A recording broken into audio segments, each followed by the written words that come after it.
오늘 함께 보실 하나님의 말씀은 누가복음 4장 31절에서 41절까지의 말씀입니다. 신약성경 95쪽에 있습니다.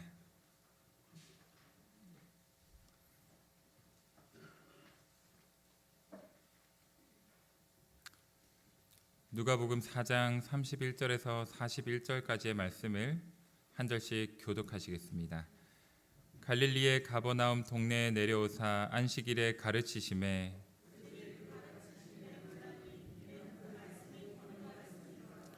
회당에 더러운 귀신 들린 사람이 있어 크게 소리질러 이르되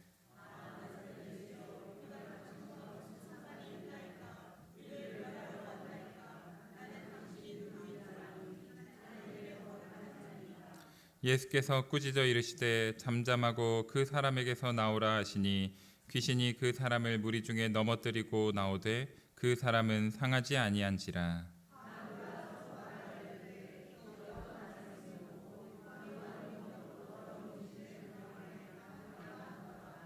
이에 예수의 소문이 그 근처 사방에 퍼지니라.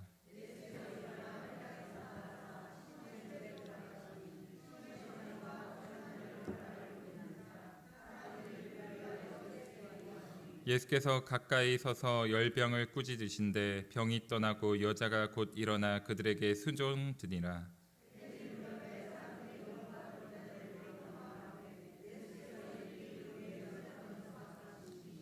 함께 읽겠습니다. 여러 사람에게서 귀신들이 나가며 소리질러 이르되 당신은 하나님의 아들이니이다. 예수께서 꾸짖으사 그들이 말함을 허락하지 아니하시니 이는 자기를 그리스도인 줄 알미러라. 아멘.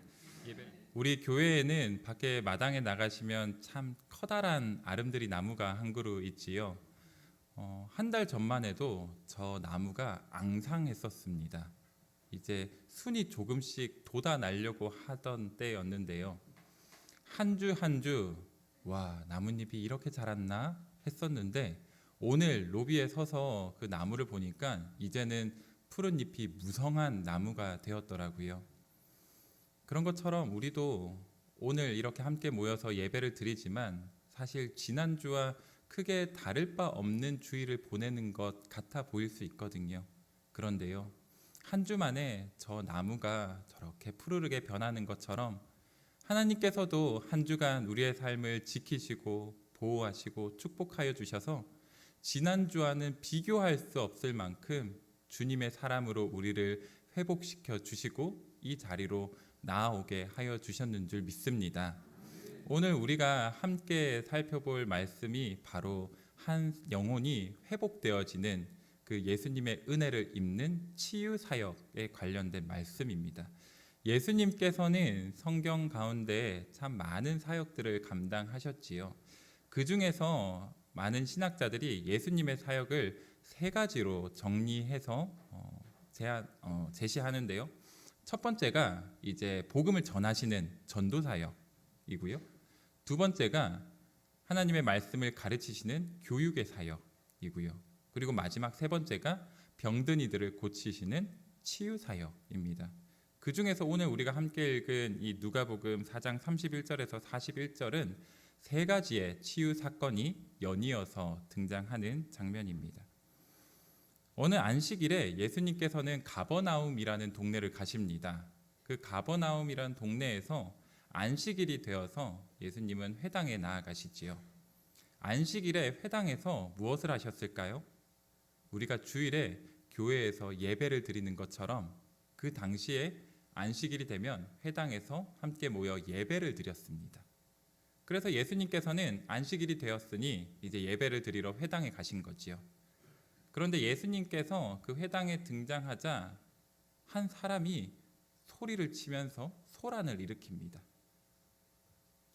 그리고요, 예수님께서 이제 그 회당에서의 사건을 다 정리하신 이후에 길을 떠나셨을 때 시몬 베드로의 그 장모가 아주 중병에 걸려서 위급하다는 상황을 듣게 되시지요.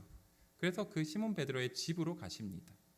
그래서 그 곳에서도 치유 사역을 일으키시고요.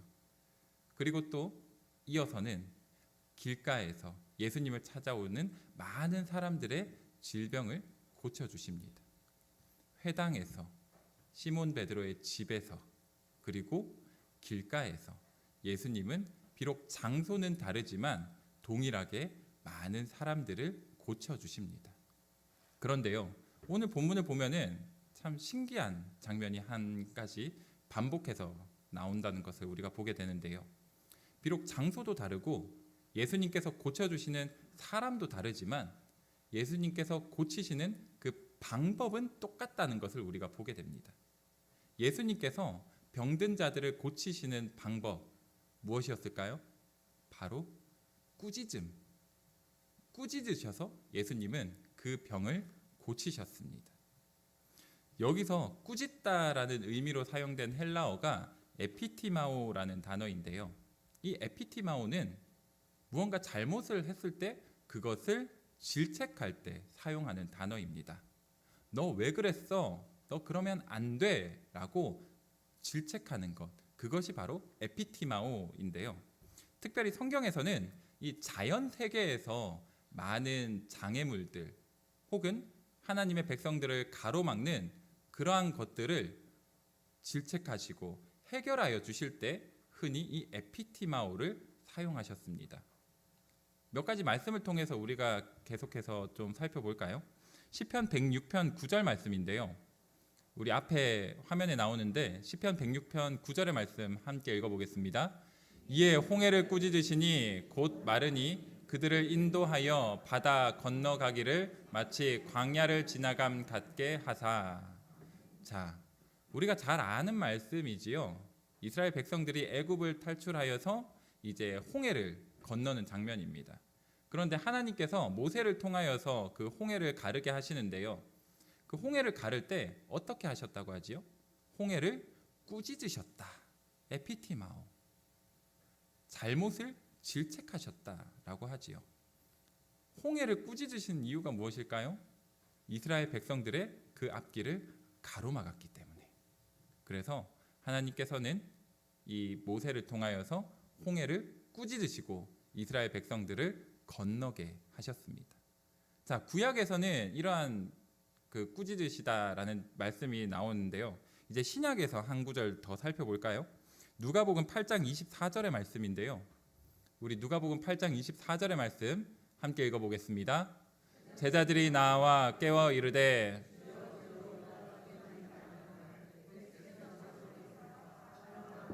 꾸짖으시니 이에 그쳐 잔잔하여지더라. 아멘. 우리가 흔히 광풍을 만나는 제자들이라는 제목으로 알려진 이 말씀이지요. 제자들이 어느 날 그 배를 타고 여정을 떠나다가 광풍을 만나게 됩니다. 그러자 잠들어 계시는 예수님을 찾아가지요. 그리고 예수님을 깨우면서 예수님, 우리가 죽겠습니다. 우리를 살려주십시오. 라고 간청을 하지요. 그러자 예수님께서는 일어나셔서 어떻게 하시나요? 바람과 물결, 그 광풍을 일으키는 것들을 보시면서 꾸짖으십니다. 꾸짖으시면서 그 바람과 물결을 잠잠케 하시지요. 우리가 살펴본 이 말씀에서 마주하게 되는 홍해, 바람, 물결 이러한 것들은요, 한 가지 공통점을 가지고 있습니다. 제가 아까 잠깐 말씀드렸던 것처럼 바로 하나님 백성들의 앞길을 가로막는 장애물들이라는 겁니다. 하나님께서는요, 하나님이 천하보다도 사랑하시는 그 하나님의 백성들의 그 앞길 가운데 마주하게 되는 고난을요, 결코 가만히 보고 계시질 않습니다. 고난을 가져다 주는 것들에 대하여서 매우 분노하셨고요. 그리고 전능자이신 하나님의 권능으로 그 장애물을 제거하여 주십니다.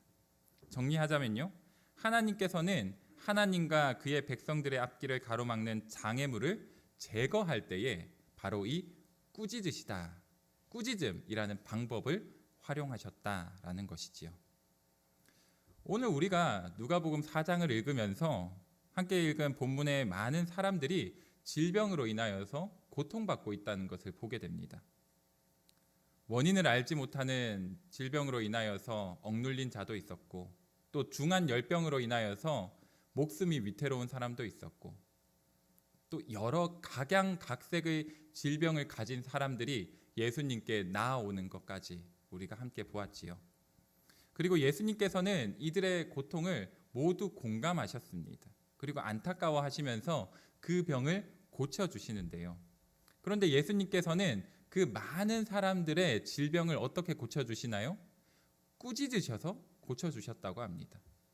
일일이 손을 얹고 기도하시면서 그 질병을 꾸짖으셨다는 건데요. 그런데 오늘 본문을 다시 살펴보면요, 단순히 그들이 육신의 질병으로 아파하고 있는 것이 아니라는 것을 우리가 보게 됩니다. 이들이 질병을 겪는 이유는 따로 있었는데요. 이들이 질병을 겪는 이유가 무엇이었냐? 오늘 성경은 바로 그들이 귀신 때문에 이 질병을 겪고 있다라고 말을 합니다. 오늘 본문은 좀 나누어서요, 이 귀신으로 인해서 고통받는 사람들의 이야기를 하나씩 좀 살펴보겠습니다. 우리 먼저 31절에서 31절까지 말씀을 보면요, 예수님께서 회당에서 더러운 귀신 들린 사람을 고쳐주시는 이야기를 보게 됩니다. 이날은요, 아까 말씀드렸던 것처럼 안식일이었습니다. 그리고 안식일이었기 때문에 예배를 드리던 중이었는데요. 그런데 귀신 들린 사람이 갑자기 일어서서는 큰 소리를 외치고 그 예배 드리던 상황에서 소란을 일으킵니다. 그리고 예수님을 향하여서 이렇게 말하지요. 오늘 본문 34절의 말씀인데요. 34절의 말씀 노란색 부분만 우리 함께 읽어볼까요? 아, 나사렛 예수여, 우리가 당신과 무슨 상관이 있나이까? 자, 여기서 맨 처음에 아라는 단어로 시작을 하지요. 여기서 이 아는요, 우리가 우와 할 때 사용하는 그런 감탄사가 아니라요, 속된 표현인 거죠. 아이, 네, 예배 시간이니까 제가 발음을 다 할 수는 없지만, 이런 부정적인 자신의 그 화난 심정을 표현할 때 사용하는 아인 겁니다. 그러면서 귀신이 이렇게 말을 하지요. 나사렛 예수여, 나는 당신이 누구인 줄 아노니. 예수님이 누구시라고요? 하나님의 거룩한 자니이다. 그 회당에 모인 많은 사람들이 31절과 32절 말씀을 보면요, 예수님께 말씀을 배웁니다. 그러면서 많은 사람들이 예수님의 말씀을 배우고는 놀라워해요. 그런데요, 비록 놀라워하지만 그곳에 모인 많은 사람들이 그렇다고 해서 예수님이 누구신지 분명하게 깨달은 건 아니었습니다. 그저 특별한 말씀을 전해주시는 아주 특별한 분, 몇 년에 한 번, 몇십 년에 한 번 나올까 말까 한 우리의 선지자, 이 정도로 생각을 했지, 귀신처럼 예수님이 나사렛의 예수이시고 그리고 또 하나님의 거룩한 자라는 것을 분명하게 알고 있는 사람은 그 누구도 없었습니다. 그런데요, 예수님께서는 이 오전에 예배를 드리시고 귀신을 꾸짖으시는데요, 귀신을 꾸짖으시고 하나님의 거룩한 자라고 말하는 이 귀신을 떠나보내십니다. 그리고 그 귀신 들린 사람이 결코 상처 하나 입지 않도록 깨끗하게 회복시켜 주시지요. 자, 이렇게 31절에서 37절까지 말씀에서 한 영혼이 소중한 생명을 다시 회복받습니다. 자, 그리고 이어지는 말씀을 함께 볼까요? 우리 38절과 39절인데요. 예수님께서는 오전에 예배를 드리시고요, 그리고 한 생명을 회복시켜 주시고 또 다른 곳으로 이동을 하십니다. 38절 말씀에 우리 노란색 표시되어 있는 말씀 함께 읽어볼까요? 시몬의 집에 들어가시니 시몬의 장모가 중한 열병을 앓고 있는지라. 자, 예수님께서는 또 다른 생명을 회복시켜 주시는데요, 바로 시몬의 장모입니다.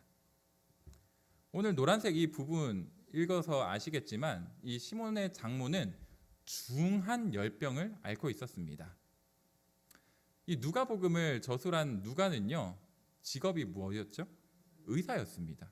의사였기 때문에 다른 복음서에서는요, 이 시몬의 장모가 열병을 앓고 있다라고 말하지 누가복음처럼 중한 열병을 앓고 있다라고 말하지 않습니다.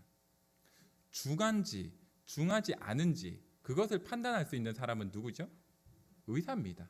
의사만 판단할 수 있죠. 이 누가가 장모의 상태를 보니까 중한 거예요. 위독한 거죠. 당장이라도 목숨을 잃을 수 있을 만큼 긴급한 상황이었습니다.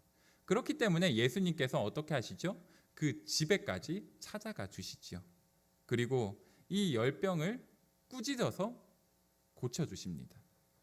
그런데요, 제가 아까 세 가지 장소에서 예수님이 그 병을 고쳐주시는데 공통점이 뭐냐고 말씀드렸죠? 꾸짖어서 고쳐주셨다라고 했지요. 그런데 귀신을 꾸짖으시는 거는 우리가 이해가 되는데 열병을 꾸짖으셨다라는 거는 좀 이해가 되질 않습니다. 병은요, 약을 주시던가 아니면은 낫게 해주신다고 기도를 해주신다거나 눈이 보이지 않는 사람에게는 진흙을 이겨서 발라주신다거나 피부병이 나면은 어느 강에 들어가서 씻으라고 말씀을 하신다거나 우리가 좀 이해될 수 있는 그런 방법으로 고쳐주시는 게 맞잖아요. 그런데 열병을 꾸짖으신 이유가 무엇일까요? 레위기를 보면요, 하나님께서 죄를 지은 자들을 심판하실 때 그 심판하시는 방법 중에 하나로 열병을 사용하시는 것을 보게 됩니다. 그렇다고 해서 이 시몬의 장모가 무언가 중한 죄를 지어서 하나님께 심판을 받았구나 라고 생각을 하기에는 우리가 너무 문자적으로 성경을 해석하는 거고요. 하나님의 심판에 빗댈 만큼 이 시몬의 장모가 아주 중한 병에 걸려 있고, 이 열병이라는 거는 그 당시에도 하나님의 심판으로 말할 만큼 아주 고치기 어려운 질병이었다. 이 정도로 우리가 생각하는 것만 해도 충분할 것 같습니다. 그런데요, 예수님께서는 이 열병을 앓고 있는 여인을 꾸짖으셔서 고쳐주십니다. 우리가 전후 사정은 다 알지 못하지만요, 이 열병이 귀신과 관련이 있다는 것을 또 추측해 볼 수 있지요. 이 여인이 어떻게 열병에 걸리게 되었는지 우리는 알지 못하지만 이 열병을 가져다 준 존재는 귀신이라는 것을 우리가 꾸짖으셨다라는 그 치료 방법에서 생각해 볼 수 있습니다. 이렇게 회당에서뿐만 아니라 시몬의 집에서도 예수님께서는 치유 사역을 이어가시는데요. 그리고 시몬의 그 장모를 꾸짖으셔서 정확하게는 시몬의 장모 안에 있는 그 질병, 귀신을 꾸짖으셔서 고쳐주시죠. 그리고 그 꾸짖으셔서 고쳐주시는 이후에 예수님께서 어디를 가시느냐면 바로 많은 사람들이 모여있는 곳으로 가십니다. 많은 사람이 모여있는 곳에 가셔서 예수님께서는요, 그들의 질병을 일일이 살펴보시고, 예수님 정도면 기도 한 번이면 군중의 모든 질병을 다 고치실 수 있잖아요. 그런데 그렇게 하지 않으시고 한 사람 한 사람을 찾아가셔서 그들에게 일일이 손을 얹어서 안수하시면서 기도하여 주십니다. 그 많은 사람들이 모여 있는 곳이 집 안에서는 모이기 힘들 테니까요, 아마도 길가이거나 야외의 어딘가이지 않을까 우리가 생각해 볼 수 있습니다. 그런데요, 어쨌든 수많은 사람들이 모두 만나서 야외 어딘가에서 예수님의 그 치료 사역에 참여하게 되었고, 또 그 가지고 있던 질병이 낫게 되었다라는 거지요. 예수님께서는 이때도 똑같이 꾸짖으셔서 귀신을 내쫓아 주십니다. 우리 41절 말씀에 노란색 부분만 함께 읽어볼까요? 41절의 노란색 부분입니다. 귀신들이 나가며 소리질러 이르되 당신은 하나님의 아들이니이다. 아멘. 자, 귀신 들린 그 사람 안에 있던 귀신들이 나가면서 소리를 지르지요. 당신은 하나님의 아들이니이다. 자, 예수님이 하나님의 아들 맞습니다. 하나님의 아들이시지요. 그런데요, 이어지는 말씀을 보면요, 예수님께서는 이 귀신들에게 하나님의 아들이라고 말하는 것을 허락하지 않으십니다. 하나님의 아들이 맞는데, 틀린 말을 한 것도 아닌데 예수님께서는 이 귀신들의 입을 막아버리세요. 그 이유가 무엇일까요? 이 귀신들이 하나님의 아들이라고 부르는 데는 분명한 이유와 그 목적이 있다는 거지요. 여기에서 귀신이 하나님의 아들이라 부르는 것은요, 예수님을 하나님의 아들로만 계시도록 가둬버리는 겁니다. 자, 이런 거지요. 예수님께서 이 땅에 어떠한 존재로 오셨습니까? 우리의 구원자요. 이 땅에 모든 인류의 죄를 십자가에서 대속하기 위한 구원자로 이 땅에 오셨지요. 하나님의 아들도 맞으신데요. 이 땅에 오신 정확한 이유는 우리의 죄를 대속하기 위하여서 오신 겁니다. 그리고요, 십자가에 달려서 그 죄를 대속해야 하는데 십자가에 달릴 수 있는 존재는 어떠한 존재이지요? 인간만 달릴 수 있거든요. 그렇기 때문에 예수님은 인간으로 이 땅에 오신 겁니다. 그런데요, 예수님의 하나님의 아들로만 계신다면 어떻게 될까요? 예수님에게는 인간의 모습은 없는 겁니다. 인간의 모습이 있어야지만 인류를 구원할 수 있는데 이 귀신은요, 하나님의 아들로만 계시도록 해서 인류를 구원하지 못하도록 예수님 사역의 그 걸음을 멈추게 하기 위하여서 하나님의 아들이니이다 라고 고백을 하는 거죠. 자, 그렇기 때문에 예수님께서는 그 귀신의 입을 막으시고 자기를 그리스도라고 알지만 그것을 고백하지 못하도록 막아버리십니다. 그리고요, 예수님께서는 귀신의 이런 의도대로 말하지 못하도록 막으시고 꾸짖어서 내쫓아 버리십니다. 자, 여기까지 우리가 31절부터 41절까지 회당에서 귀신 들린 사람, 그리고 시몬 베드로의 장모, 그리고 또 길가에 있는 많은 사람들을 꾸짖어서 고치시는 예수님의 모습을 함께 간략하게 살펴보았습니다. 자, 그런데요, 이 말씀을 보면서 오늘날의 많은 교회와 성도들이 흔히 이런 생각으로 이 말씀을 마주하곤 합니다.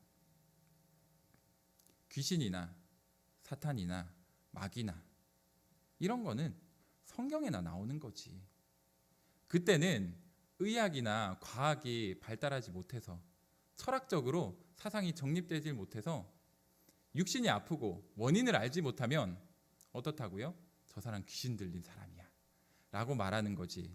요즘에는 과학이나 의술이 얼마나 발달했는데 검사하고 알아보면은 다 원인을 알 수 있어서 귀신이나 사탄이나 마귀 그런 거는 성경에나 나오는 이야기야 라고 말하는 분들이 실제로 굉장히 많으십니다.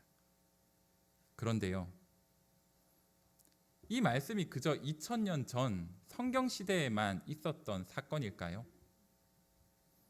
악한 세력은요, 지금 이 시대에도 수많은 미신과 이단과 사이비뿐만 아니라 우리가 하나님께로 나아가지 못하도록 가로막는 수많은 유혹과 시험으로 우리를 항상 넘어뜨리려고 우리 주위에 도사리고 있습니다. 우리라고 해서 결코 안전지대에 있다라고 자만할 수가 없는 거죠. 왜일까요? 예수님께서도 마귀에게 시험을 받으셨거든요. 예수님께서도 마귀에게 시험을 받으셨는데 우리가 마귀에게 시험을 받지 않을 수 있을까요? 그리고 우리가 그 마귀의 시험을 능히 이겨낼 수 있을까요? 쉽지 않은 일입니다. 불가능한 일이지요. 그렇기 때문에 오늘 이 말씀이 우리에게 중요한 겁니다. 자, 그렇다면 우리는 우리를 넘어뜨리려고 하는 이 악한 세력들과 어떻게 맞서 싸워야 할까요? 우리는요, 이 시대를 살아가면서 우리에게 다가오는 이 악한 세력들의 유혹과 시험을 어떻게 이겨내야 할까요? 사도행전 3장을 보면요, 우리가 어떻게 맞서 싸워야 할지 그 방법을 이렇게 말씀합니다. 사도행전 3장 6절의 말씀인데요, 우리 함께 읽어보겠습니다. 베드로가 이르되 은과 금은 내게 없거니와 내게 있는 이것을 내게 주노니 나사렛 예수 그리스도의 이름으로 일어나 걸으라 하고. 아멘. 사랑하는 성도 여러분, 우리에게는 맞서 싸울 힘도 없고요, 능력도 없지만 나사렛 예수 그리스도의 이름으로 선포할 때에 우리 주님께서는 악한 세력들을 친히 꾸짖어 주시고요, 그 생명을 다시 회복시켜 주시는 줄 믿습니다. 사랑하는 성도 여러분, 예수님께서는요, 우리의 죄를 대속하여 주시고 또 하나님의 자녀로 우리를 삼아 주셨습니다. 그 은혜와 그 사랑이 우리에게는 너무나도 놀랍고 소중하지요. 맞습니다. 그런데요, 그 은혜와 사랑이 소중한 만큼 우리들의 그 삶 자리에서 하나님의 자녀로서 경건하고 또 거룩한 생활을 이어가는 것 또한 우리에게는 너무나도 중요하고 소중합니다. 예수님께서는요, 예수님의 이름에 의지하면서 나아가는 모든 주의 백성들을 기억하여 주시고요, 예수님의 이름으로 선포하며 나아갈 때에 예수님께서 친히 그 자리에 역사하셔서 우리의 그 악한 세력들을 친히 꾸짖어 주시고 우리에게 날마다 승리의 길을 걸어가게 하여 주시는 줄 믿습니다. 오늘의 이 말씀은요, 그저 성경 속의 이야기가 아닙니다. 지금도 우리가 마주할 수 있는, 우리가 마주하고 있는 이야기입니다. 그렇기 때문에 이번 한 주간 우리가 살아갈 때에 마주하게 되는 수많은 악한 세력들과 영적 전쟁을 벌일 때에 우리는 나사렛 예수 그리스도의 이름으로 그들을 꾸짖으면서 승리해야만 합니다. 그 힘과 능력은요, 우리에게 나오는 것이 아니고요, 우리의 그 신앙의 연륜에서 나오는 것이 아니고요, 오직 나사렛 예수 그리스도 그 이름에서 나오는 줄 믿습니다. 오늘 이 말씀을 기억하시면서 우리에게 주어진 그 삶의 자리에서 날마다 승리하면서, 그리하여서 이번 한 주간 매일매일 우리를 지키시고 우리를 보호하시고 우리에게 승리의 기쁨을 맛보게 하시는 주 예수 그리스도, 나사렛 예수 그리스도의 이름을 높이 찬양하는 우리 모든 주의 백성들 될 수 있기를 주님의 이름으로 간절히 축복합니다. 우리 함께 오늘 말씀을 생각하면서 함께 찬양하기 원합니다.